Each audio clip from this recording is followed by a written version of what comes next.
The most expensive ever software acquisition is being proposed, with IBM buying cloud giant Red Hat for a record-breaking $33 billion. IBM's market capitalization is around $114 billion, to put it into some sort of context.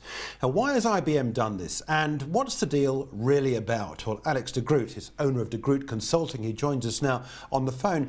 Alex, IBM Chief Executive and Chairman Ginni Rometty says it changes everything in the cloud market. Is this the consensus in the industry, or has it been overstated at an overinflated price in your mind?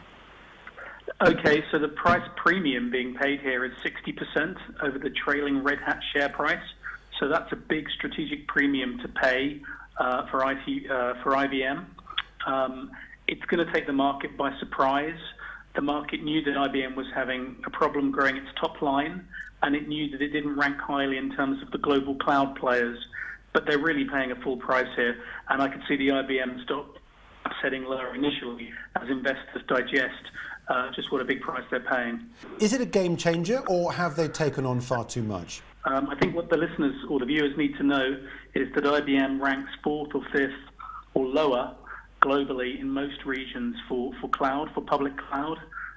So this will help them, but it won't get them close to AWS, Amazon Web Systems, or Microsoft, or Alibaba, or Google. So it helps close the gap, but it's not a game changer in that sense. Would it have been better had Red Hat gone to Amazon or Microsoft or so? The AWS and the Microsoft stories are primarily organic stories.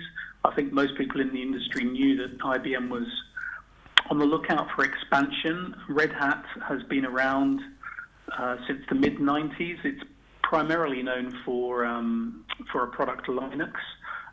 So it's been around for a while, but do you know what? Earlier this year, Red Hat actually had a pretty big profit warning, and I think most analysts and investors were probably expecting them to have another one through the back end of this year. So that's why the price paid is such a surprise, because the operating momentum at Red Hat hadn't actually been that great. So I think IBM investors will welcome the diversification, but they'll probably question the price paid.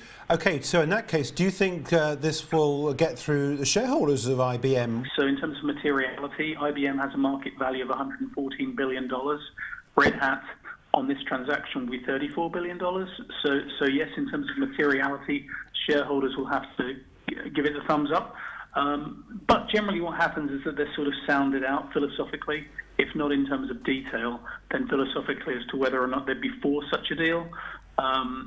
So I suspect that will be okay.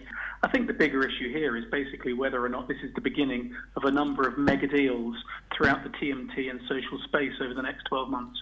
And do you think that is the case? Do you think that we are now set for more deals like this, which could see those larger players consolidate their position at the top of the software industry and the cloud industry? Yeah, well, absolutely. I mean, we've seen throughout the whole ecosystem this year with Comcast and Sky, and now these guys, and of course the Fox deal earlier this year with Disney, we've seen scale counts, and it will continue to count. And IBM had underway its own internal CapEx plans for building cloud, but it was happening too slowly. So this accelerates their plans. And yes, so I think the big get bigger and the small get smaller in this space.